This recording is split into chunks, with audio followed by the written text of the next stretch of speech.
Hello and welcome to the Washington Institute. I'm Rob Satloff, the executive director of the Institute.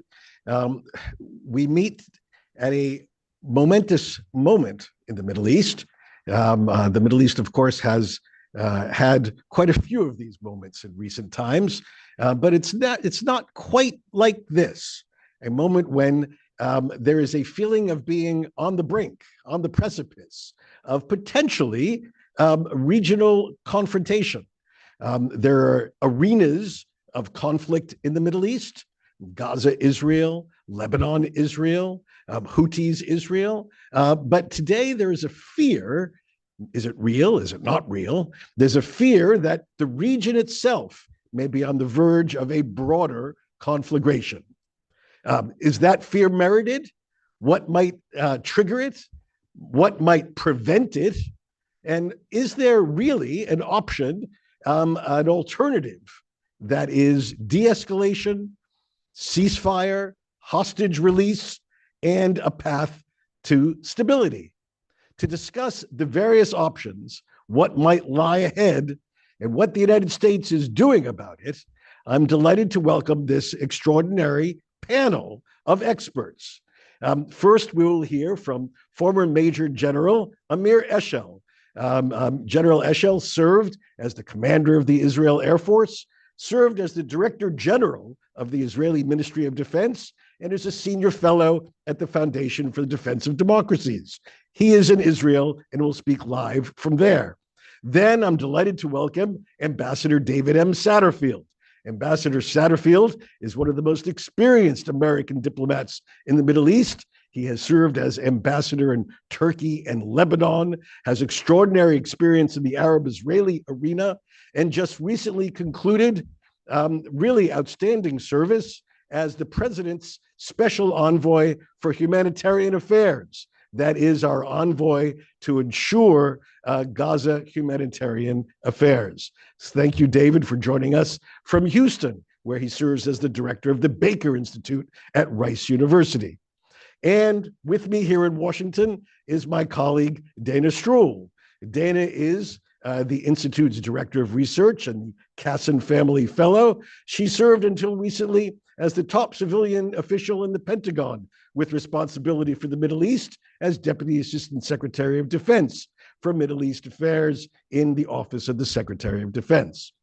With that, before I turn to General Eshel, let me remind all of our guests that you can join us into the conversation, ask a question if you'd like, make a comment if you insist, by using the Q&A function of your Zoom bar if you're on Zoom. If you're on a different platform, you're welcome to email me directly at rsatloff@washingtoninstitute.org, and I will do my best to get your comment or question into the conversation.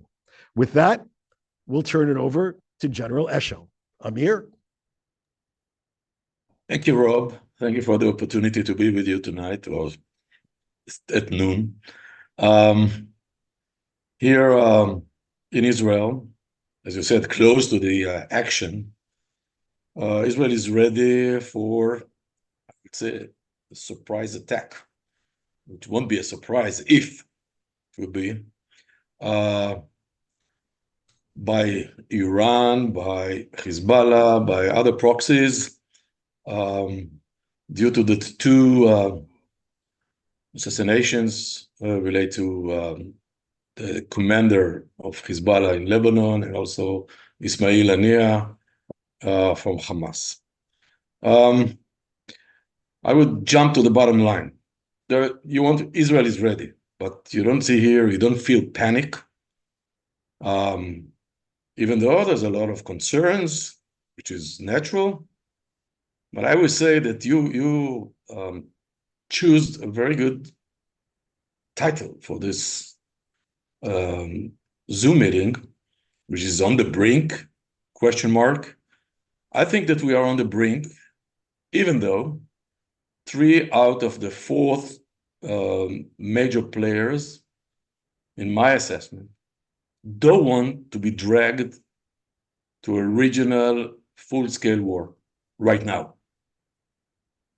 And Retaliation, I'm sure, will be kind of, and we'll talk about it later, but I don't think that the major dilemma of those who want to retaliate is what is the minimum action which they will be satisfied with and effective, and what is the maximum not to reach in order not to be dragged to a full-scale war. That's my assessment. Okay, thank you. We'll turn to Ambassador Satterfield. David. You're mute, David. Amir has just done an excellent job of summarizing my own views, but I'll state them notwithstanding. Iran is not interested, nor is Hezbollah, in an escalation which could produce two related outcomes. One is a significant Israeli response, which has the potential to draw in an even more for Iran and Hezbollah threatening U.S. response. This has been the case, Rob, since October 7th, when Sinwar's massacre caught Hezbollah and Iran by surprise. They were obliged by their own logic of the axis of resistance to engage in what has been from Hezbollah a continuing daily exchange in the north of Israel that carries with it, every day carries with it, the risk of miscalculation and mistake. But there has not been, as we've assessed it, a desire to see an actual confrontation, a conflict in the region. That's bad for Iran's interests. It's very much worse for Hezbollah's interests, given the crises economically, socially in Lebanon. But let me not be overly sanguine about this, and I think Amir would agree with me. There is the risk of a mistake, a miscalculation, an attack which takes place on a military target and something goes awry, and there are civilians killed. And then there is a retaliation, which is more than a strike at an S-300 air defense system near Natanz. That's the real fear here. So I agree with Amir. I don't think the region is by calculation on the brink of a conflagration, but there is always in this situation a risk. But the only party in the region that wants to see escalation as in their interest is Sinwar and Hamas. It's not Iran, it's not Hezbollah, and it's certainly not Israel. Final comment here, Rob, and we can talk more about this.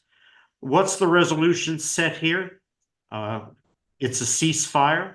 It's a ceasefire which carries with it not just specific obligations and understandings with regard to Hamas and Gaza, but which in the best of worlds offers some greater sense of assurances, guarantees in the north, where you have 80,000 plus Israelis now semi-permanently displaced from their homes, with all of the social, economic, and political consequences of that step. That can't go on indefinitely. It needs to be resolved. But a ceasefire is necessary to bring an end to these daily exchanges in the north and allow some space, and I can't assure that there's a success here, but space for a political resolution. Okay, very good. Thank you very much, David. Dana?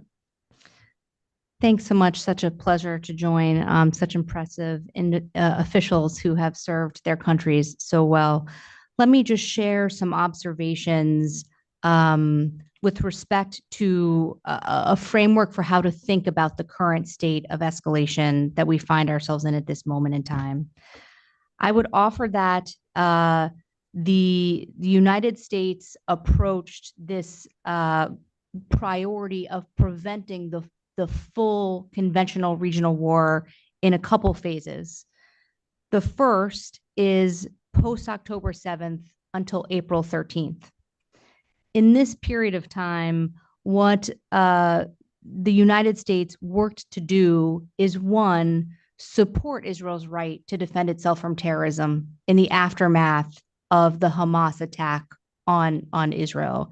And it did this by both supporting Israel's campaign through security assistance and a rapid military buildup across the region. 2 aircraft carriers, multiple forces and air defense capabilities deployed in a matter of weeks to the region from the United States and from other theaters, which is such a significant demonstration of U.S. commitment to restoring stability and preventing that regional war.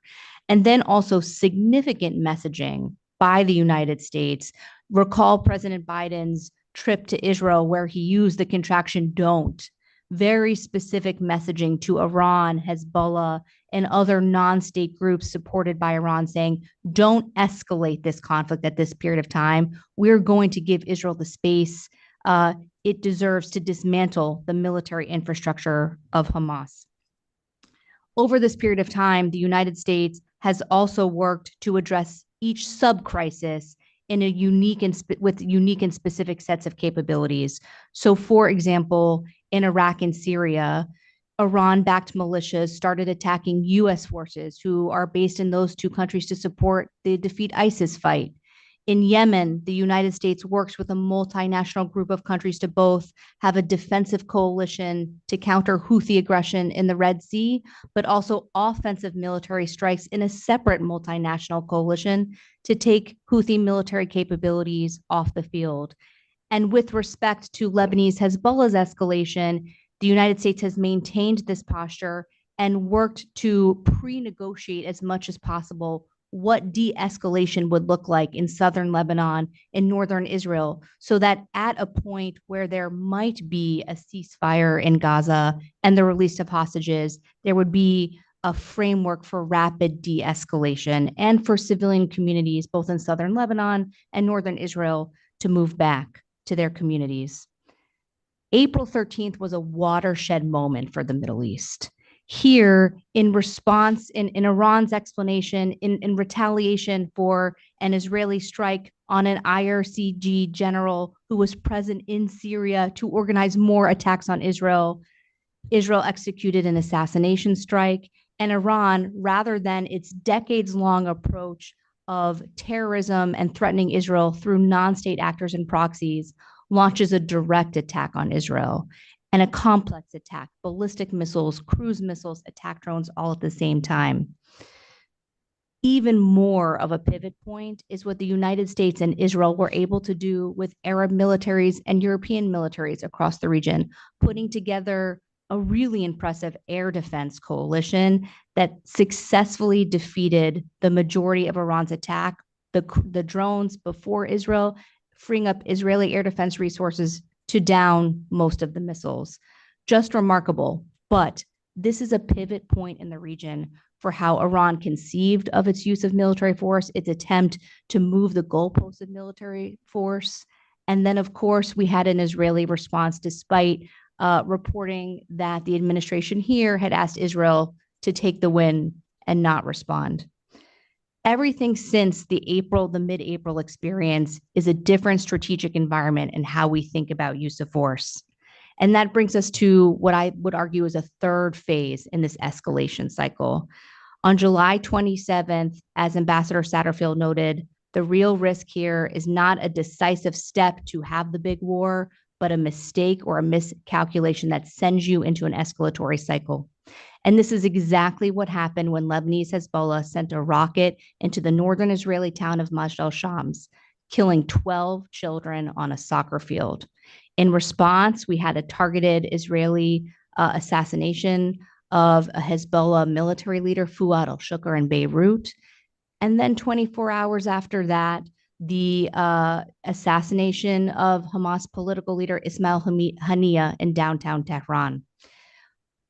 Both Hezbollah and Beirut and leaders in Tehran have perceived this to be a significant escalation, but also a public humiliation.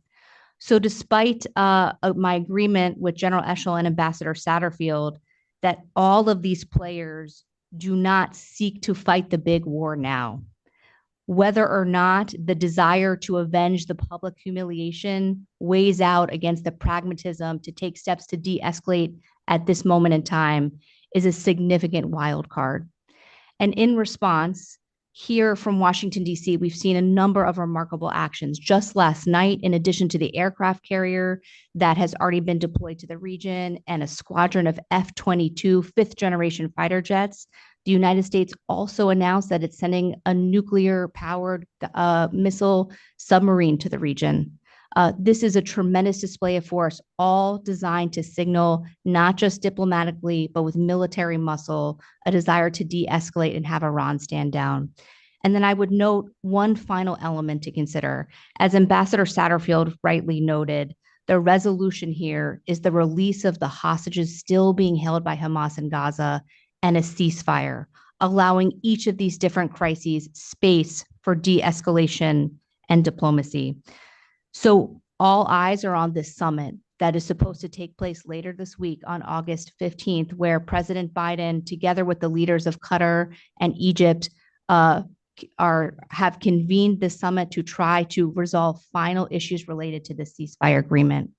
Now, whether or not this means that Hezbollah and Iran hold off on further action and give space, since they have purported to be doing their escalations in response and tied to a ceasefire in Gaza, remains to be seen. But I would argue that these next 3 to 4 days are just critical for what the realm of the possible is. All right, thank you very much. So we now have some comments from our three speakers. I have a bunch of questions that have come in on email and Q&A, but let me begin with this. As Dana just said, we're in a different era now, where it seems as though after 40 years of being in the shadows, the confrontation between Iran and Israel, we now are facing the second state-to-state confrontation in less than 4 months. Is this the new normal, Amir? How does Israel conceive of its strategic environment when it can now face direct Iranian attack, every several months? What does this say about Israel's deterrence? Does Israel need to adopt a different approach in order to change Iran's calculus about the potential use of force so directly?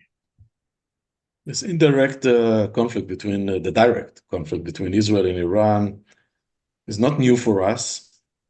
Of course, they use their proxies, but they were, after getting into Syria several years ago, we prepared ourselves for that direct conflict, but not the full-scale war, what we call the campaign between the wars. And I think that we were very successful because the Iranian basic intentions were to have at least 2 airports in Syria, 1 harbor, and 100,000 Iranians on the ground, but that never happened because of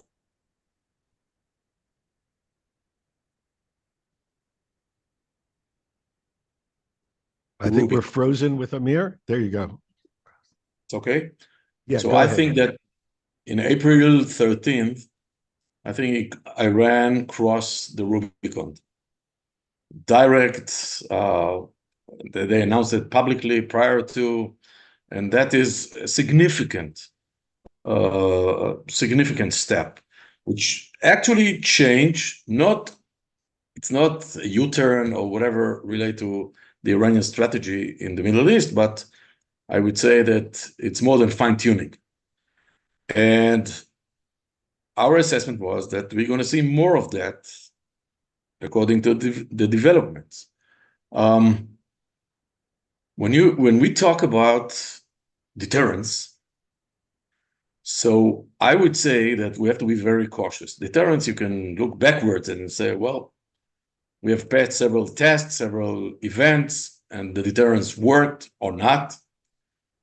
I think the Iranian dilemma right now, one of the ingredients of their retaliation, if any, is the Israeli deterrence. This is not a sole issue, because Iran right now looks in a broad spectrum, like always, They made a progress in their nuclear program.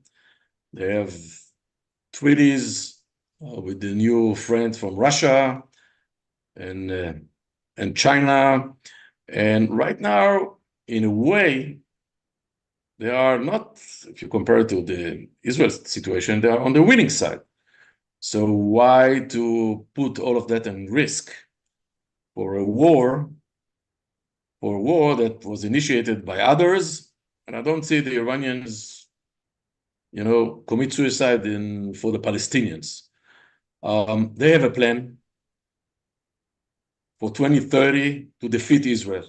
I don't see any reason right now for them to accelerate that, even though they look at Israel and think Israel is one of its weakest points. So I don't think that they're going to abandon their plan for 2030. I think that the retaliation would take into calculus the Hezbollah's retaliation.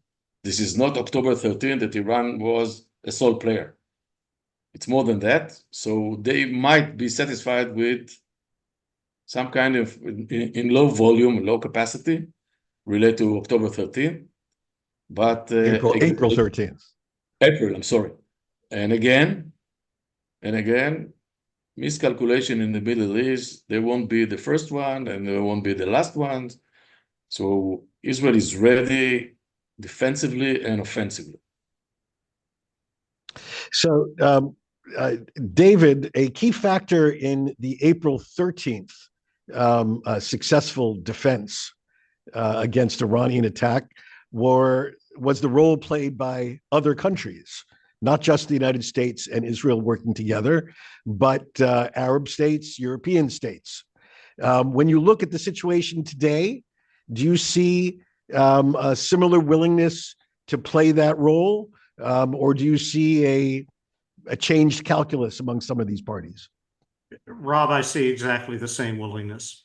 The awareness of the Iranian strategic long-term challenge to regional states, to Europe, remains every bit as strong as it has been. And there are numerous demonstrations of that. But I'll cite one public comment, which is Jordan made very clear publicly that it would respond to any entry into its airspace of any country's weaponry.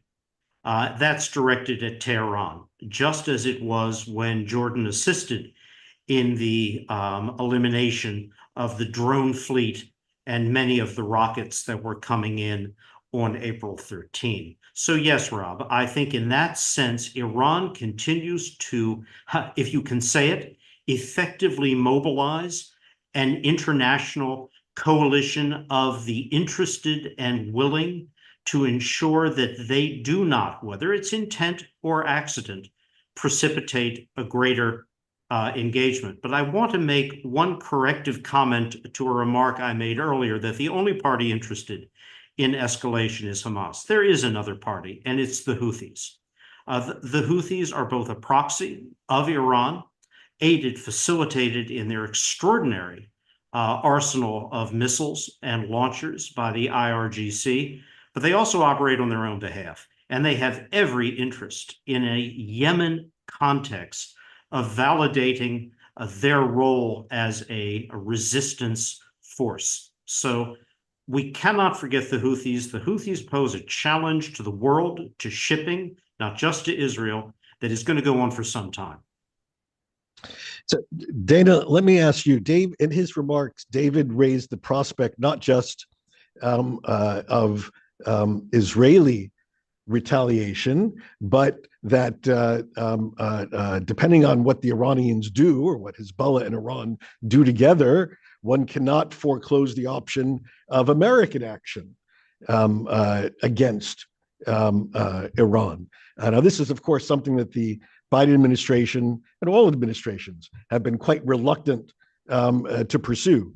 Do you see an increased willingness to consider direct American action against Iran as part of the escalatory ladder here? Frankly, Rob, I don't see that yet. And I think that the administration messaging has been very deliberate. If you look closely at each statement, the readouts from President Biden's conversations with Prime Minister Netanyahu, Secretary Blinken of the State Department's very decisive diplomacy with the G7 foreign ministers, the phone calls he's making across the region every single day, and then Secretary of Defense Austin almost every day consulting with his counterpart in Israel, Minister of Defense Yoav Gallant. The language is very specific here. It's U.S. commitment to support Israel's defense. They are not talking about preemptive action. They are not talking about offensive action. One of the challenges to date is that all of the U.S. responses have met Iran, have basically played the Iranian game. Up until April 13th, Iran exercised threats against U.S. forces, attacked U.S. forces, and pressured Israel through its extensive and long cultivated network of proxies and non-state actors. U.S. responses to date have imposed costs on those actors.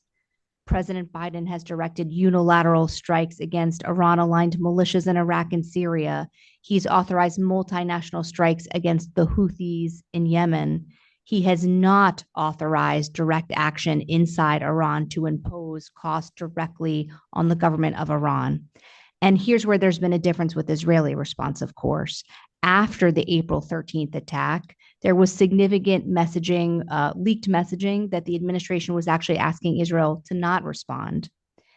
And instead, the Israeli response was designed to make it clear that the leaders in Tehran do not get to determine new rules of the game. Every time Israel hits an IRGC commander making mischief somewhere in the region, Iran gets to threaten or execute a direct attack with no response.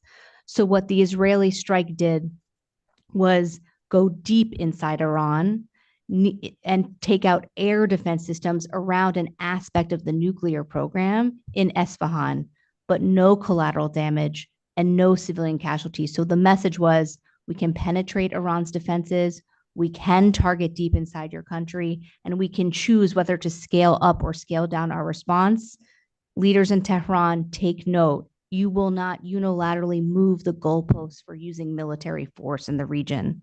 But so far, the United States has not communicated a willingness to move the goalposts for use of military force, and it's continued to message that its military buildup and its support for Israel is in defense of Israel, but not in an offensive manner.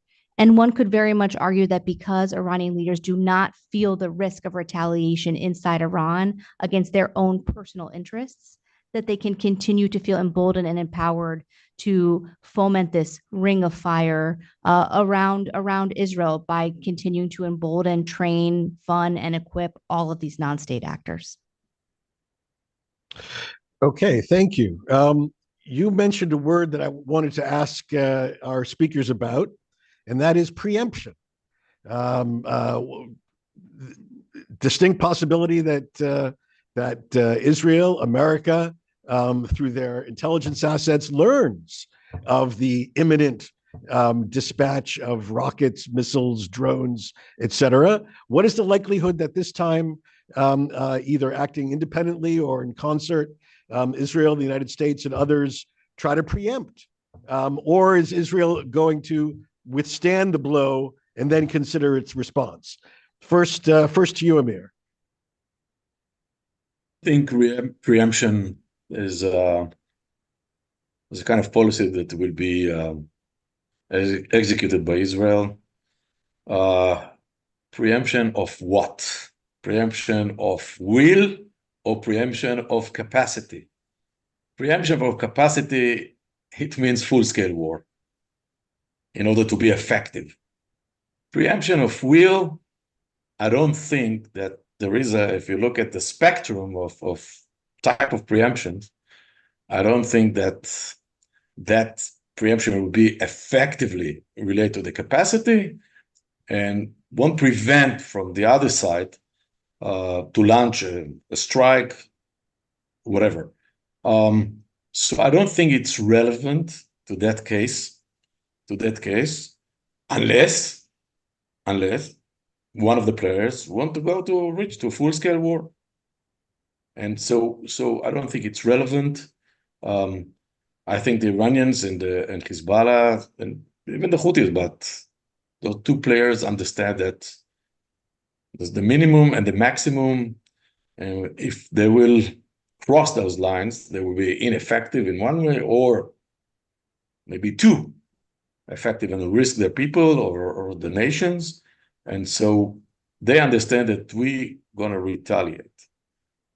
We're going to retaliate. They know that. They know that. So how far they will go with their retaliation, my recommendation is to be very cautious, because I don't think we're going to get the worst case scenario. We are reaching that. No, but sometimes it's hard to assess the level of revenge and the retaliation and things that are soft. And all the speakers here, we all think almost the same relate to the consequences, but I would say that we have to be very cautious. So I don't think retaliation is relevant, and the response of Israel, and I agree with Dana about US policy, the response of Israel would be considered related to the outcomes of the surprise attack by the specific players later on. Any different views on the potential for preemption? Dana, David? Rob, we are preempting. Those movements, the carrier groups, the nuclear submarine, the aircraft deliveries, all of that is preemption, and there should be no mistake or misreading of that. We did this after October 7th, literally turned forces around on a dime to send a preemptive message to Iran to carry out, not to carry out, to follow the president's don't message. We did it again in the assembling of the coalition for April 13th, and we are doing it as we all speak right now. That is preemption in the best sense of the word. I agree with Amir completely. What happens for the US and for Israel will be a reaction to a response to events, other than the kind of defensive preemptive measures being undertaken by both of us right now. I would say to think about what actions the United States is taking now as preventive.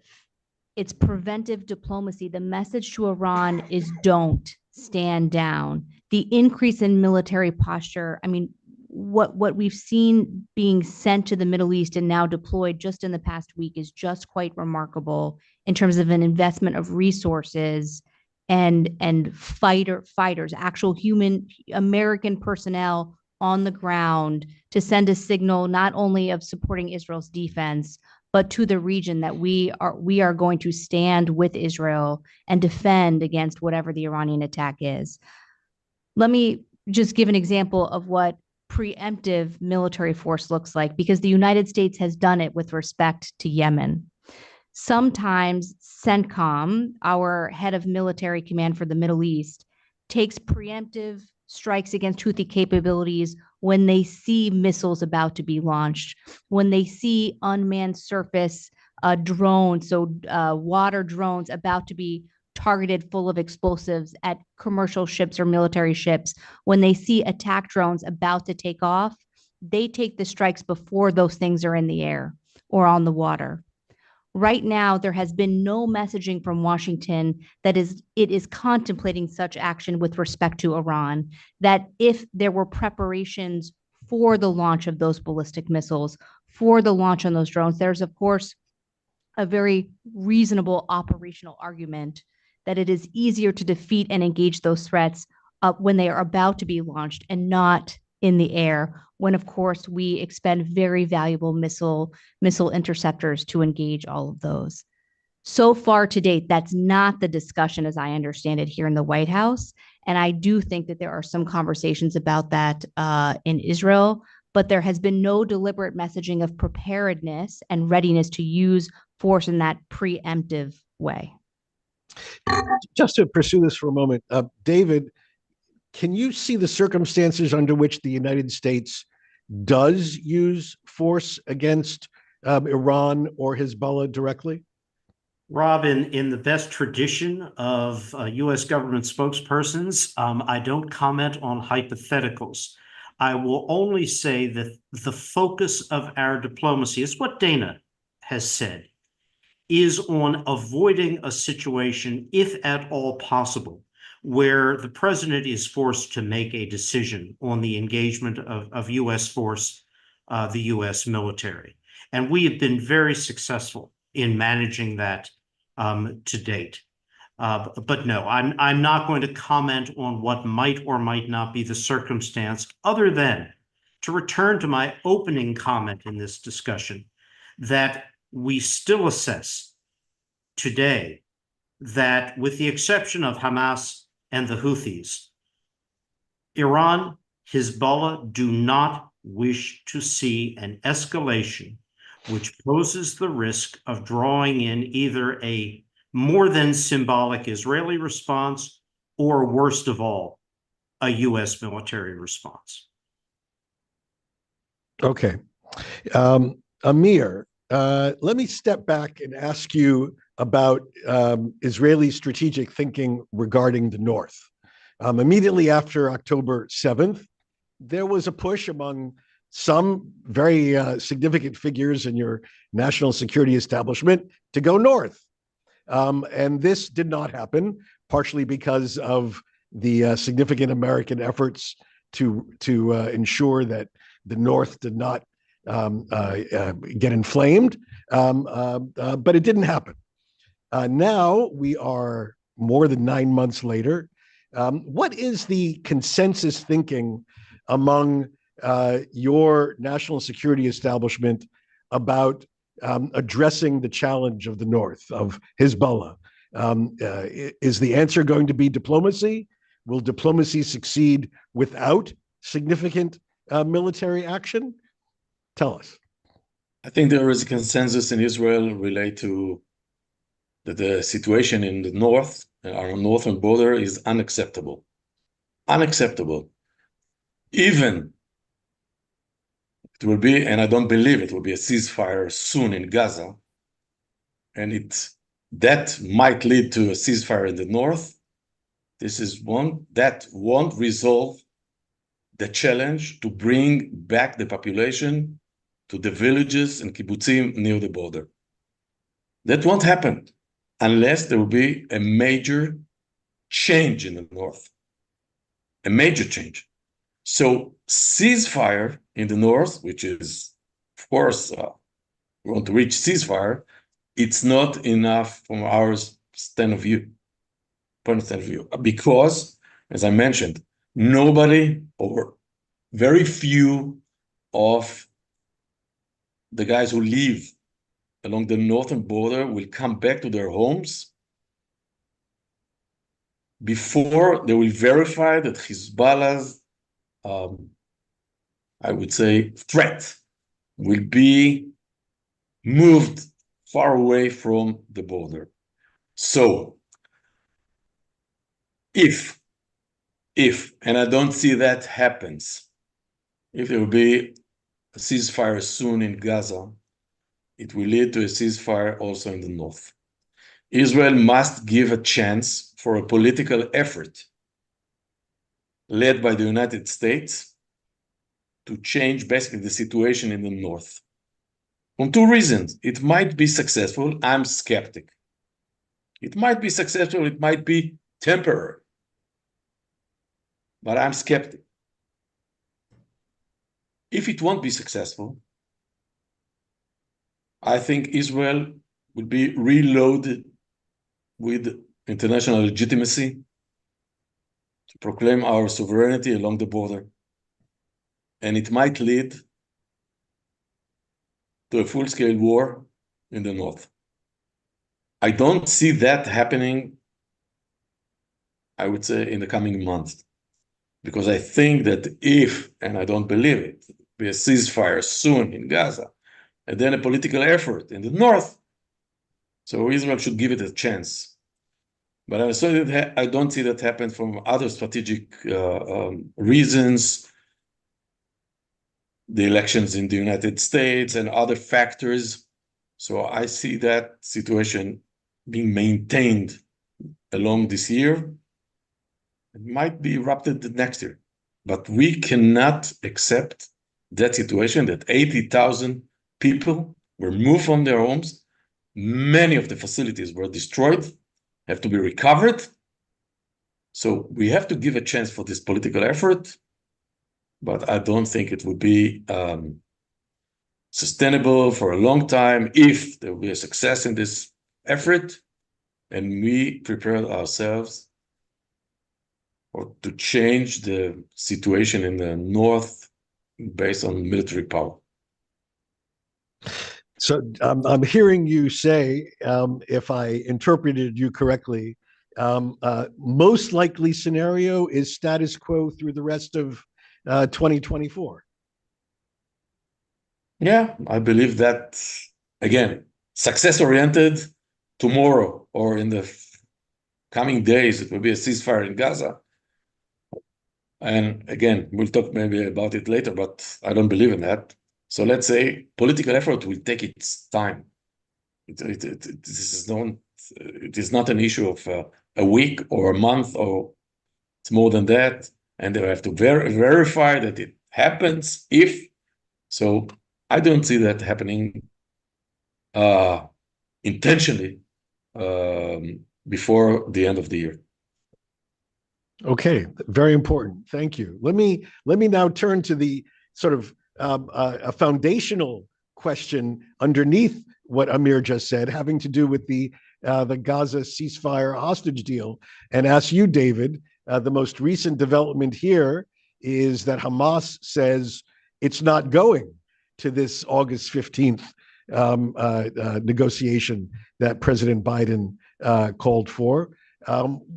What do you think the prospects are of actually getting any progress on the ceasefire deal? Rob, I think what Hamas said, not wishing to act in any way as an interpreter of their often cryptic remarks, is that they support the May 13th declaration of principles by President Biden, as well as the associated UN Security Council resolution. But look, my enthusiasm with respect to a Gaza ceasefire is under tight control, as it must be at all times, not because it isn't important. It is extremely important for Gaza, for Israel, and also as a means, at least as Amir said, of increasing the potential opportunity, however reserved we may be, and I am reserved, about a long-term resolution in the North. It's important to do. But look, Rob, this is complex. It's complex in terms of the phase one agreement itself. It's complex in terms of any transmission belt that takes you from phase one to phase two to phase three of this process, what has been referred to by administration spokespersons as the implementing mechanisms. Every possible effort needs to be done for every possible reason to see if that ceasefire as soon as possible can be achieved. But I have to be appropriately reserved because of all of the complexities attendant to this. Do I think that Sinwar would see a phase one agreement as in his interest? Yes, if it provided in the ultimate phases for his ability to retain as a de facto matter power and to see Israel depart. He has not varied from his absolute insistence that an end to the Israeli campaign in Gaza must be the end state here. And I see no way in which Israel can agree to anything other than, so long as Hamas does not threaten and complies with the agreement, the ceasefire will be maintained. But Israel is not going to make a blanket assurance to never resume fighting in Gaza. That's not possible. Dana, you want to add? To share a few additional observations about the likelihood of a ceasefire, I associate with the constrained optimism of Ambassador Satterfield. Just a few additional considerations here. First of all, Israel has always argued that military pressure on Hamas would be the meaningful element to get Hamas to release the hostages, to stand down, and to release its governance stranglehold on Gaza. And the question is if IDF operations to date have inflicted sufficient pain on Hamas, and does Hamas feel sufficient military pressure? We know that when the IDF took the Philadelphia corridor between Egypt and Rafah, that this not only very much angered Cairo, but certainly cut off some of the reach supply to Hamas. It's also worth noting here that Hamas, in terms of its losses in leadership, the past 2 weeks have been really bad for Hamas. Israel has been able to announce that it did successfully eliminate Mohammed Deif. This was one of the top 3 that Israel had identified from the beginning of its post-October 7th campaign. Marwan Issa, gone. Mohammed Deif, gone. Yahya Sinwar, hiding somewhere in the tunnels underneath Gaza. And so the question is, as Israel continues to assassinate Hamas leaders one by one, which it's been very clear from the beginning was its intention, does this constitute sufficient pressure for Sinwar, as Ambassador Satterfield said, to at least agree to phase 1 of this ceasefire and hostage release agreement? And number 2, a critical element of this announcement by the White House, together with Egypt and Qatar, for this summit on August 15th, is what is the pressure that Egypt and Qatar can bring to bear on Hamas? The United States has worked with Israel to get it to agree to the framework for the ceasefire. It's not that Hamas has been at the table negotiating directly with Israel at all for all of these months. Egypt and Qatar have been acting as intermediaries and passaging messages back and forth. And so the question is, if this week is make or break in terms of the diplomacy required to save lives, increase humanitarian aid, secure the release of at least some of the Israeli hostages, and get to some reprieve in terms of a cessation in hostilities, what more can Egypt and Qatar bring to bear to get Hamas to agree to these terms? And is it the general consensus of the panel that, which I think is pretty clear, that the chances for a breakthrough on this in the near term are pretty dim? It strikes me that the incentive structure still doesn't exist for Sinwar to get to yes. Yeah, Rob, I'll go beyond Dana's comment.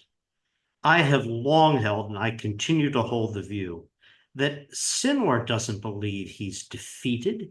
He doesn't see himself as isolated in the tunnels, waiting for his death.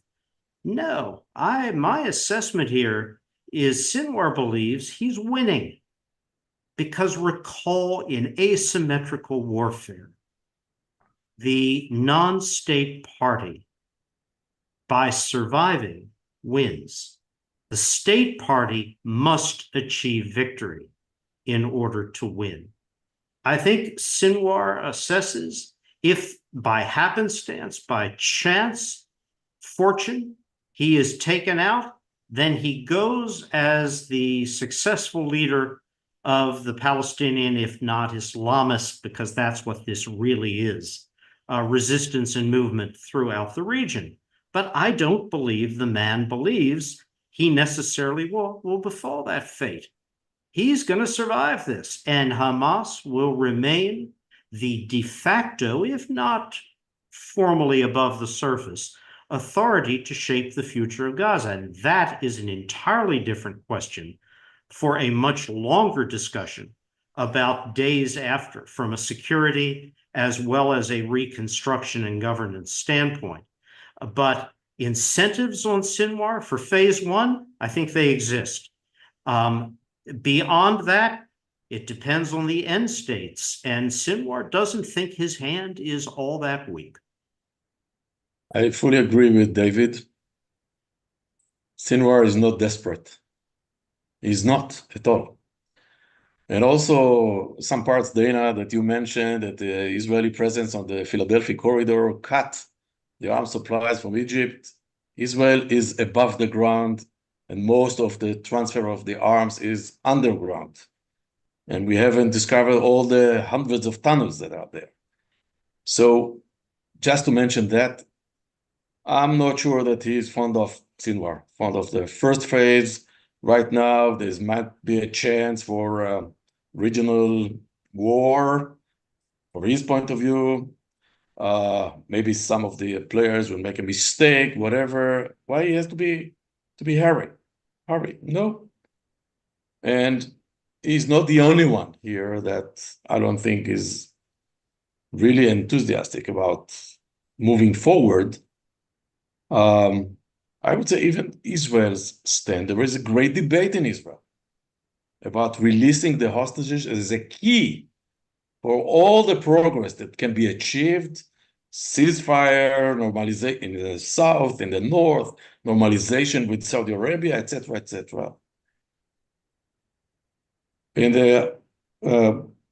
compared to the will of this government to maintain its position, the Israeli government. So Sinwar is not the only player which is not fully enthusiastic for moving forward. Also here in Israel, I would say, and I don't get into politics, that the new terms that were put on the table lately relate to releasing the hostages, the first phase, whatever. It's a new game, the new rules. And I don't see right now a point that the two sides can meet. And so it's just to summarize, it's your view specifically that as currently defined, the government of Israel is not fully in support of the terms that were in May. They have additional terms that have emerged in the last 2 months. Is that correct? I think that we should judge governments and leaders by their decisions, by their doing. And of course, the plan was Prime Minister Netanyahu's plan. And it was approved by the cabinet. But if you consider what has been done after that by Israel, I don't see that those acts supported the Israeli government decision in May. Okay, a complicated moment to be sure in just the Gaza arena, let alone the wider regional arena. I have a couple of questions that have come in, and I'm going to try to get to them while we still have some time. A question to you, Amir, which is, if we saw Israel's retaliation to Iran's attack in April of 300 drones and missiles that were largely unsuccessful, what can we expect to what one can only imagine will be a more substantial Iranian attack? What can we expect in terms of the scope of Israel's own retaliation? I'm not sure that would be in a different scale in comparison to April 13th. Why? Because there are other players here, and mainly Hezbollah, which seems to me to lead the retaliation from an Axis perspective. And that's, if it was only bilateral between Israel and Iran, I would be I would assess that they might draw the lesson learned from April 13th, and they might triple or whatever, double or triple the missiles, the UAVs and the cruise missiles, whatever. But right now, this is a kind of a puzzle that Hezbollah leads, Hezbollah will retaliate, and I don't think that Iran would choose the same scale or even greater than it used in April 13th. And Dana, you mentioned earlier that On April 14th, the United States urged Israel to take the win and not retaliate. Israel did a fairly modest but yet significant action. Now that we're moving into Labor Day, moving into the final countdown of our presidential election, do you expect us to have a different approach if the Israelis have to absorb an attack? I don't expect the United States to have a different approach. And I think this is exactly why we're running a very similar play to what we all saw after October 7th, which is sending another aircraft carrier to the region, sending fifth generation fighter aircraft to the region, and now a guided missile submarine to the region combined with this messaging. And General Kurilla, the head of Central Command, has been all over the region working to organize another air defense coalition should Iran choose to attack. I think the question for what Iran's response looks like, if it doesn't, I would agree completely with Amir. Here's the question.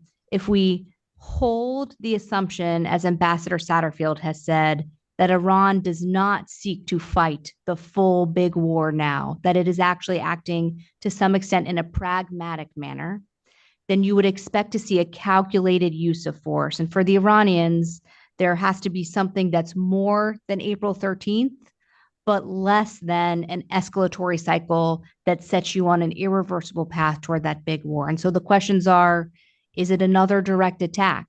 April 13th was one round. Is this more than one round? Or is it, as Amir says, fought through proxies like Hezbollah, who could inflict significant damage without the time warning that we had for the direct attack from April 13th, that it took cruise missiles and drones hours to get to their intended targets, giving the United States and its allies and partners time to defend. So is it a surprise attack from Hezbollah once again, or a coordinated multi-front attack from all of the proxies, and then a direct attack? And then, of course, military force is communication by other means. So if this is intended to close this escalation cycle, is it military targets without intended collateral damage and civilian casualties? And of course, here the risk is, as Ambassador Satterfield noted, very hard in the fog of war to get just a specific target. The Israelis have demonstrated over and over their ability to do it, as has the United States. The record from Hezbollah and Iran is not so good, meaning the risk of miscalculation is just incredibly high. And if the sides get locked into this escalatory cycle, it is really hard to back out of those steps toward regional war. Any response to what Dana had to say? I'll make one comment about Hezbollah's calculus, because I think Amir, Dana, all of us have talked about Iran. If Iran is in a dilemma, and it is, about how to respond, Hezbollah faces an even greater dilemma, because it is one thing for Iran to launch and have Israel be able to send a symbolic reply, assuming no significant collateral damage. But for Hezbollah from Lebanon to launch at Israel and not face an Israeli response, which only makes Hezbollah's role in enhancing, increasing, making worse Lebanon's domestic crisis, that's a significant constraining factor and has been on Nasrallah. He plays a delicate game and has since October 8 in what he does in the north. He has made mistakes, some of which he's acknowledged to try to calm the situation, some of which he has denied, as in the Majd al-Shams attack. But he's got to factor this in as well. This is a tightly run calculus here by both Iran and Hezbollah. I would not assume, Rob, a quote Hezbollah lead in terms of any response or retaliation here. Will they participate? Sure. And I can come up with a dozen ways they can do it that shows on my Tzofar alert app additional strikes taking place across the north and in the Golan, but which don't produce much damage. But a real strike even if it's at a military target using the kinds of ballistic weapons Hezbollah possesses, I would hold a certain reserve about that. Okay. We're getting close to the close of our session. I just have one more question. I am going to come back to you, David, which is the administration has said August 15th is make or break. Their words, since the consensus around this session is break, not make. What happens next? Rob, look, I'm a diplomat. As an analyst, I will tell you, you never walk away from a negotiating process. You must do everything possible to underscore the urgency, as the administration certainly has, in assembling publicly this combined approach by Qatar, by Egypt, by us, which has been formally endorsed by the leaders of the UAE, Jordan, and Saudi Arabia. All of that's critical. But if August 15th comes and goes, does Bill Burns, does the secretary, does the White House walk away from this? No.